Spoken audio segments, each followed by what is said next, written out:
성경에는 담대하라 하는 명령형 말씀이 많습니다. 얼른 생각나는 것만 들어보아도 여호수아가 가나안 땅 정복을 앞두고 기도할 때 이 말씀을 여러 차례 들었던 것을 기억하실 것입니다.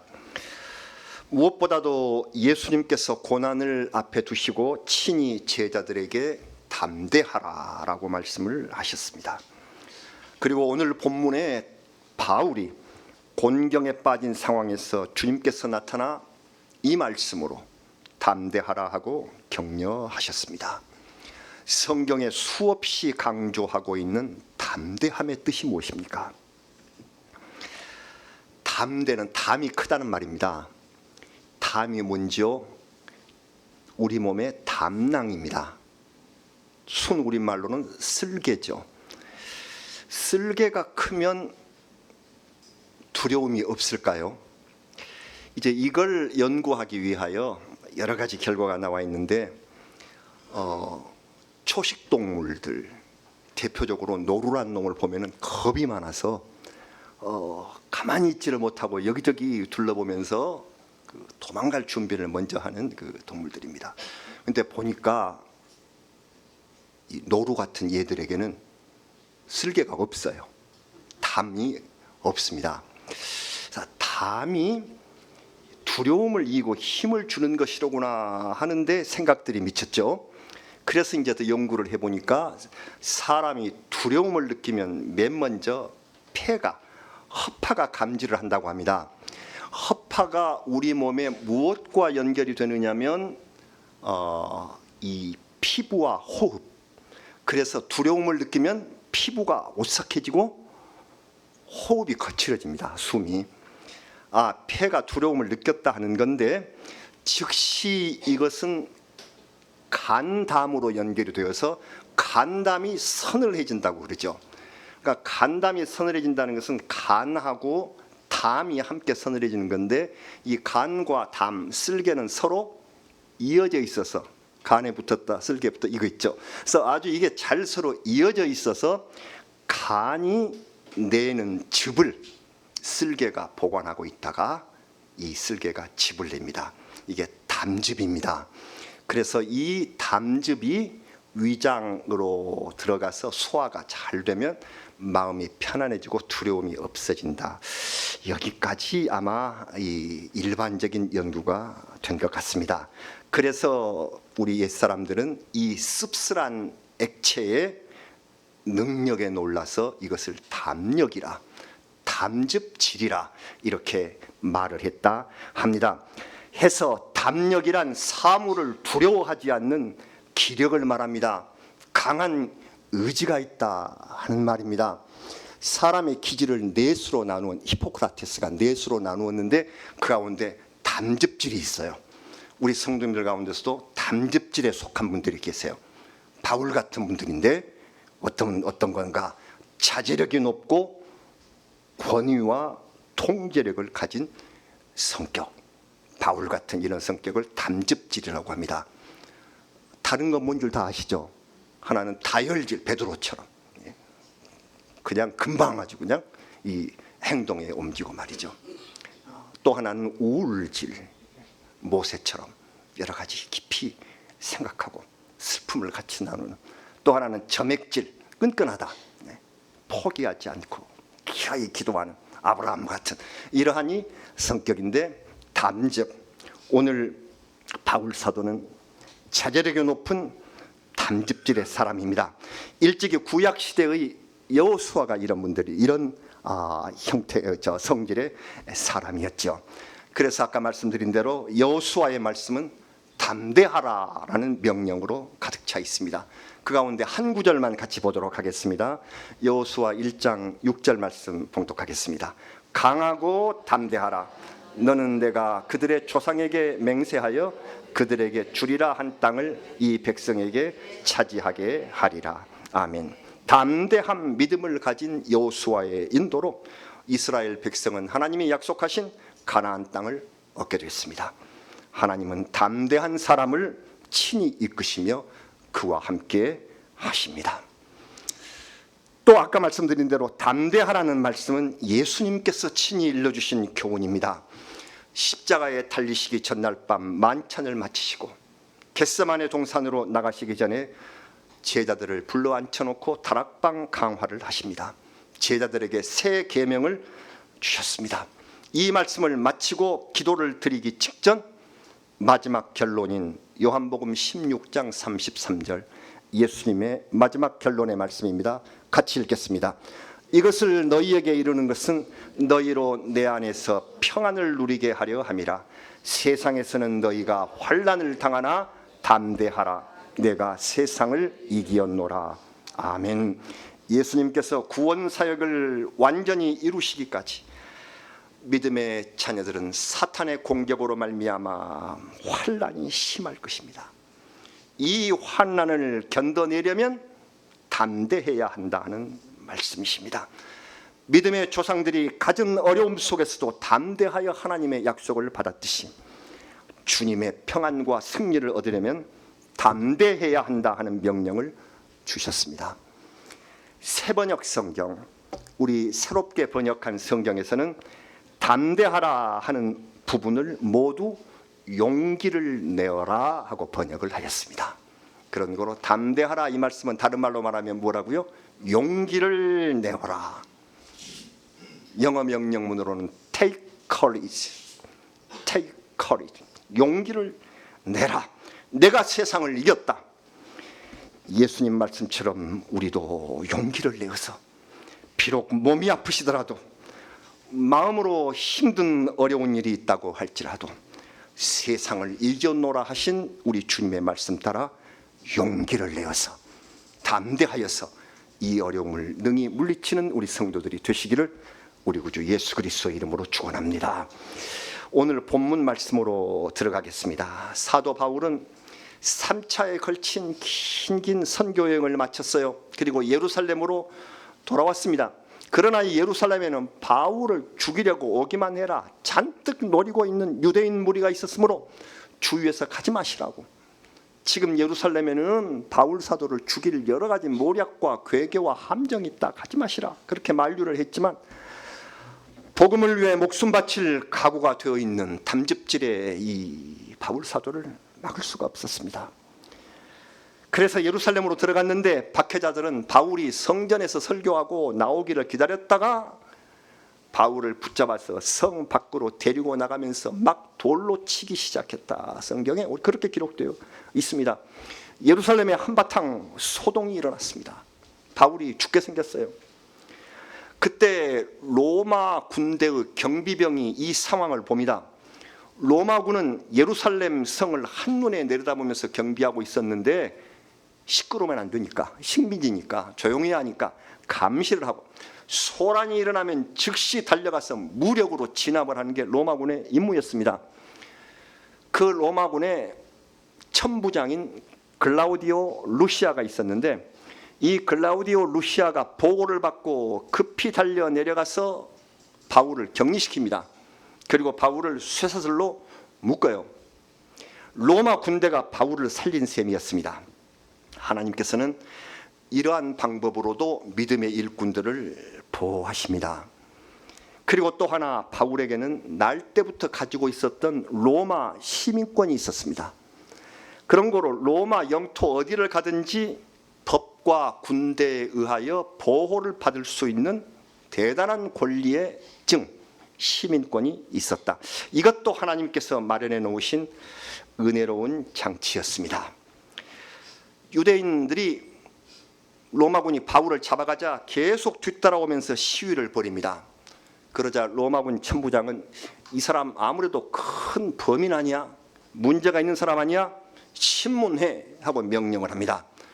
로마 군대의 신문은 얼마나 가혹한 것인지 가죽줄로 묶고 채찍으로 때리는 살인적인 고문입니다. 아시는 대로 채찍의 끝에 날카로운 납덩이나 쇠조각을 달아서 살점이 묻어나오도록 잔인한 도구를 사용하는 로마 군대 앞에 고문을 당하게 생겼습니다. 이때 바울은 자신을 보호할 카드로 로마 시민권을 내밀었습니다. 천부장은 깜짝 놀라서 로마 시민이야? 채찍을 멈추게 하고 바울에게 사과를 합니다. 위기가 넘어갔습니다. 그러나 이 바울 이 행동이 옳은 일인가 하는 데는 논란이 있습니다. 예수님께서는 아무 변명도 없이 그 채찍질을 다 당하셨는데 바울은 너무 영악스럽지 않나 하는 그러한 주장도 있습니다. 그러나 바울의 선교 방식은 아시는 것처럼 유대인에게는 유대인처럼, 이방인에게는 이방인처럼 그렇게 되어서 그리스도의 복음을 전하는 것입니다. 고린도전서에서 이렇게 기록을 했습니다. 고린도전서 9장 22절과 3절을 우리 같이 봉독하시겠습니다. 약한 자들에게 내가 약한 자와 같이 된 것은 약한 자들을 얻고자 하며, 내가 여러 사람에게 여러 모습이 된 것은 아무쪼록 몇 사람이라도 구원하고자 함이니, 내가 복음을 위하여 모든 것을 행함은 복음에 참여하고자 함이라. 아멘. 이것이 바울의 고백입니다. 바울은 행동 기준이 있었어요. 그는 빌립보를 비롯한 여러 곳에서 고난을 받았어도 한 번도 로마 시민권을 내놓은 적이 없습니다. 그 고난 다 받았습니다. 그러나 정복자인 로마 군대 앞에서는 정당한 법 집행을 요구하면서 이것을 사용했습니다. 매우 의미 있는 일입니다. 그날 밤에 주님께서 바울에게 나타나셨어요. 오늘 우리가 봉독한 마지막 절, 로마 군영의 감옥에 갇혀서 고통과 피곤함이 몰려오는 그 시간에 예수께서 곁에 오셔서 말씀하십니다. 담대하라 바울아, 담대하라, 용기를 내라고 이르십니다. 복음을 전하는 너, 아무리 어려운 일이 닥칠지라도 용기를 잃지 않는 일이 중요하다는 것입니다. 주님의 말씀이 이어졌습니다. 네가 지금 여기 예루살렘에서 나의 일을 증언한 것 같이 로마에 가서도 증언하여야 하리라.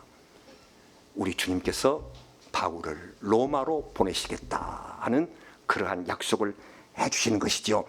당시 세계의 중심인 로마, 거기에서 주의 복음을 전하여라. 그랬기 때문에 로마 시민권도 미리 예비해 주신 것입니다.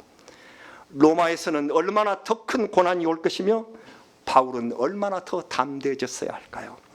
주님께서는 용기를 내라, 네가 할 일이 있다, 사랑하는 종을 붙들어 주셨습니다. 오늘 말씀에서 사도 바울의 용기와 담대함을 보여주는 내용을 우리가 찾아봅니다. 꼭 기억하실 세 가지가 있습니다. 첫 번째로 그는 양심이 용기의 근원임을 확인하였습니다. 오늘 첫 절을 우리가 보셨죠. 하나님 앞에서 내가 양심을 지켰다. 사람의 진정한 용기는 양심에 복종하는 데서 나오는 것입니다. 내 양심에 복종하는 것이 가장 큰 용기입니다. 바울은 이 양심이 하나님께서 주신 능력임을 깨달았어요.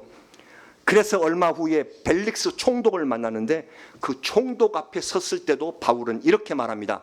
다음 장인데 먼저 한번 읽어보죠. 사도행전 24장 16절 말씀입니다. 이렇게 말했습니다. 이것으로 말미암아 나도 하나님과 사람에 대하여 항상 양심의 거리낌이 없기를 힘쓰나이다. 아멘.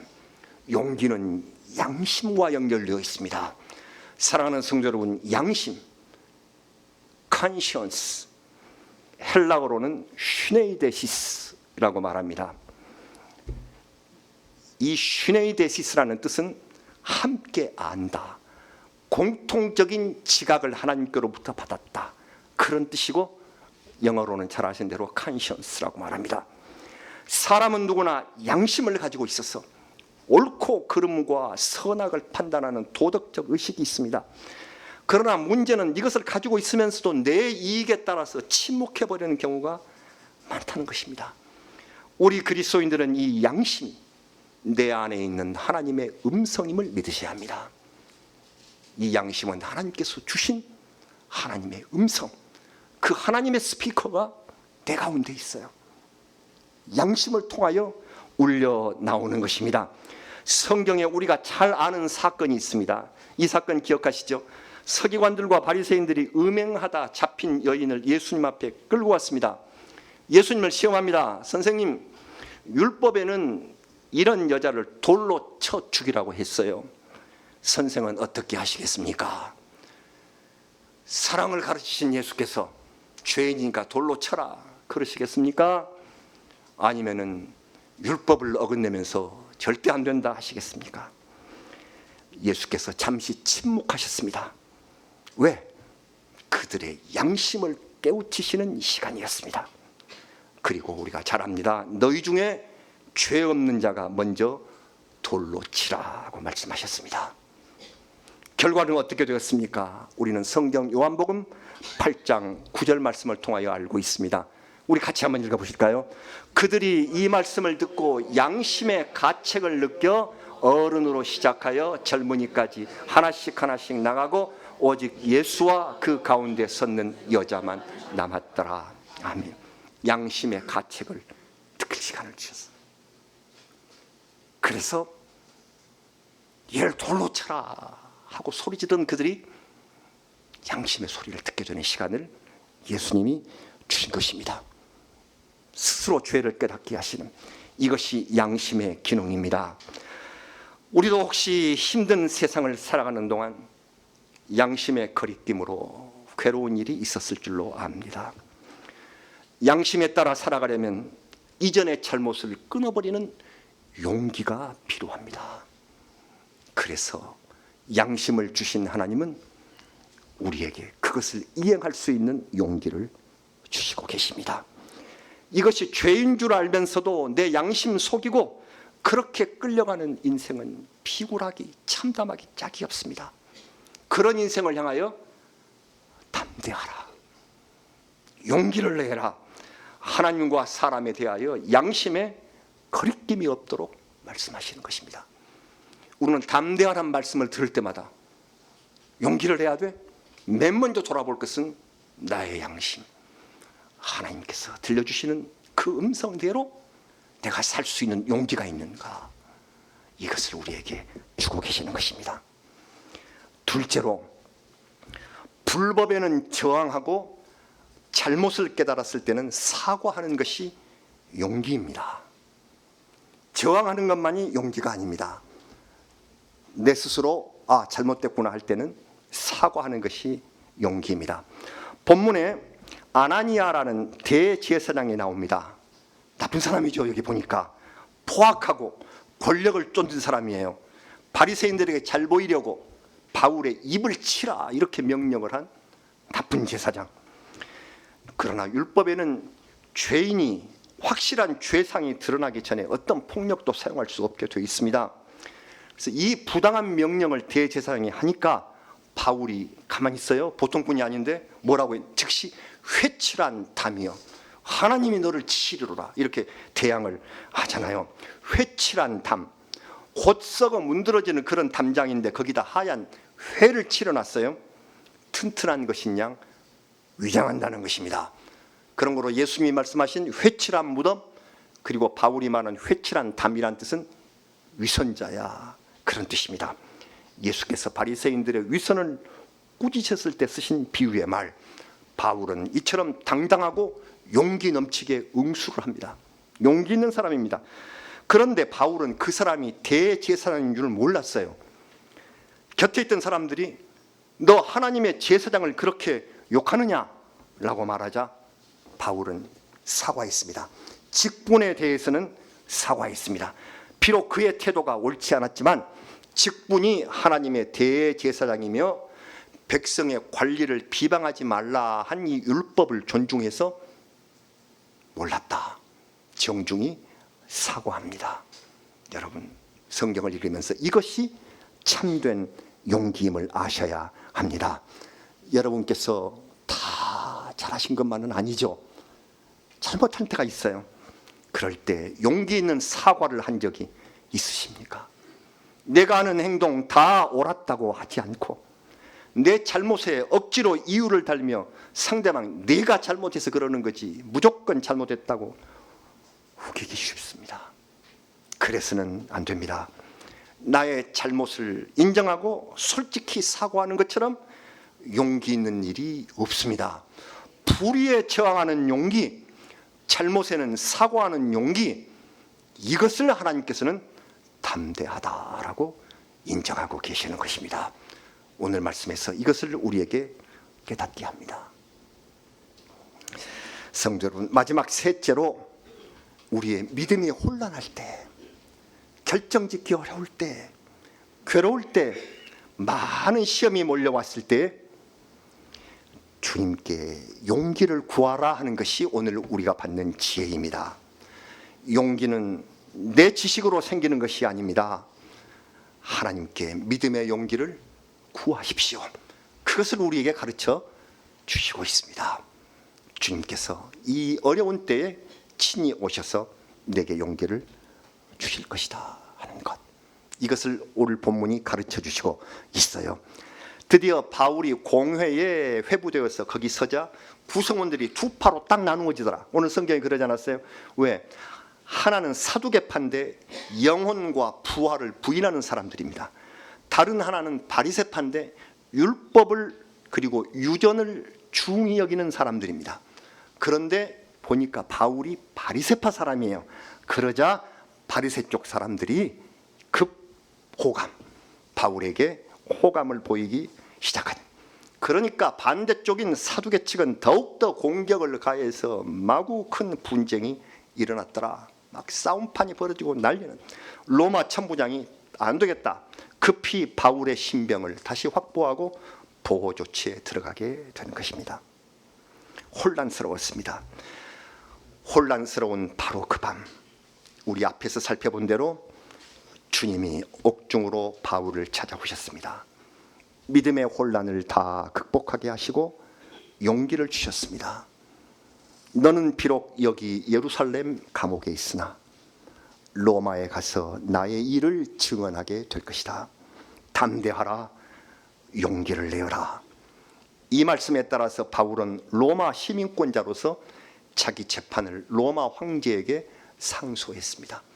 바울은 죄가 없었기 때문에 로마 황제에 상소를 하지 않았으면 여기 총독이 다 죄가 없다 하고 끝낼 것이다, 그 말이 나와요 뒤에. 그러나 바울 사도는 로마 황제에게 로마 시민권을 걸고 상소함으로써 하나님께서 그를 로마로 파견하시는 그 사명을 이행하도록 용기를 내게 되었던 것입니다. 그는 죄수들과 함께 배를 타고 겨울바람과 광풍이 심한 지중해를 지나서 로마로 압송됩니다. 바울은 로마에서 죄수라는 조건에도 개의치 않고 담력과 용기로 복음을 전하다가 로마에서 순교의 면류관을 썼습니다. 믿음의 용기로 무장한 담대한 사도였습니다. 바울에게 로마의 길을 알려주신 우리 주님께서는 지금 우리에게도 찾아오셔서 믿음의 길을 가르쳐주고 계십니다. 어떻게 가르쳐주고 계실까? 많은 성경 말씀이 있으나 저는 에베소 3장의 말씀을 찾기로 했어요.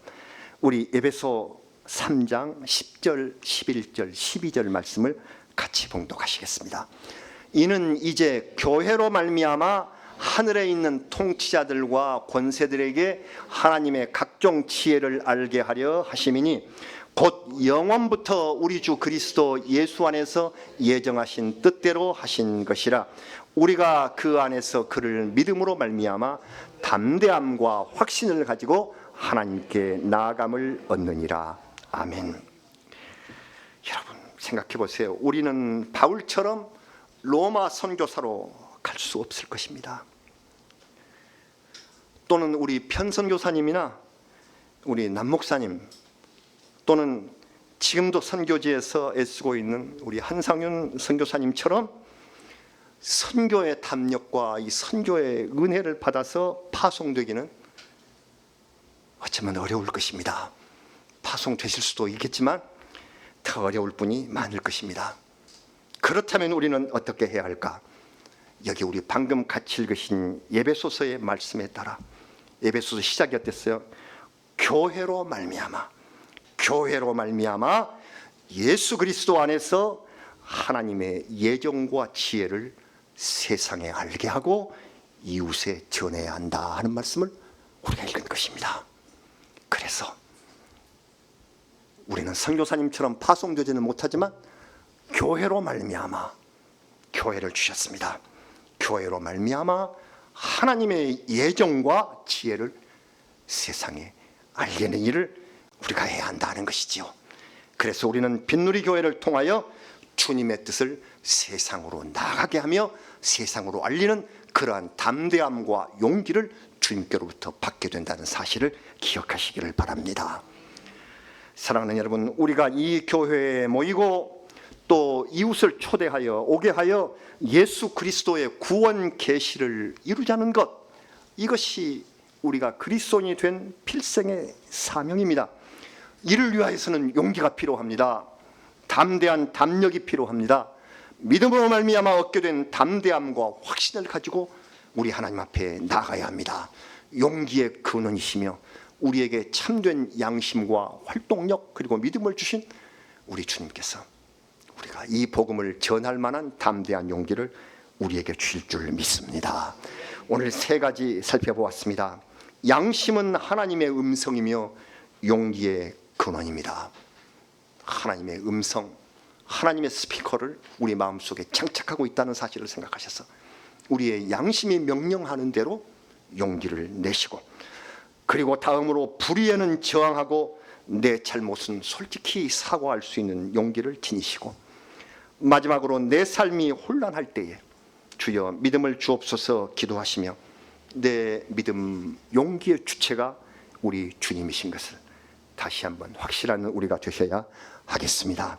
담대하라, 용기를 내어라, 믿음을 갖고서 하나님께 나아가라.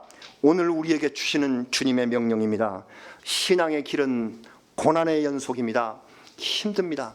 그냥 이 세상에 주님 양심 다 버리고 사는 사람들보다 우리는 훨씬 더 고난이 심합니다. 그러나 용기를 내어라, 내가 세상을 이겼노라 하신 주님 말씀 따라서 용기를 내어서 주님 따라서 세상을 이기는 은총이 우리에게 충만히 임하시기를 오늘 이 말씀을 주신 우리 구주 예수 그리스도의 이름으로 축원합니다. 기도드리겠습니다. 믿음의 담력을 우리에게 허락하신 우리 주님을 찬양합니다. 용기를 허락하여 주셔서 신앙의 길, 고된 고난의 길을 물리치며 이기게 하시는 우리 주님을 감사드리며 찬양합니다. 바울 사도의 용기를 본받게 하시고 예수 그리스도의 친히 말씀해 주신 그 말씀을 본받아 세상을 이기게 하여 주시옵소서. 힘겹거나 쓰러지지 않게 하여 주옵소서. 건강이 약하고 그리고 육신이 쇠약하다고 해서 용기를 잃어버리지 않도록 하여 주시옵소서. 내가 갖고 있는 여러 가지 생활의 형편 그리고 사회와 직장의 형편이 참으로 힘들고 어렵다 하며 고통하지 말도록 하시고 주께서 주시는 참된 용기 담대함을 찾을 수 있도록 주님 인도하여 주시옵소서. 예수 그리스도의 귀하신 이름으로 기도하옵나이다. 아멘. 우리 찬송 부르겠습니다. 359장 찬송을 같이 하신 마지막 절에 주님 앞에 봉헌의 예물 올리겠습니다.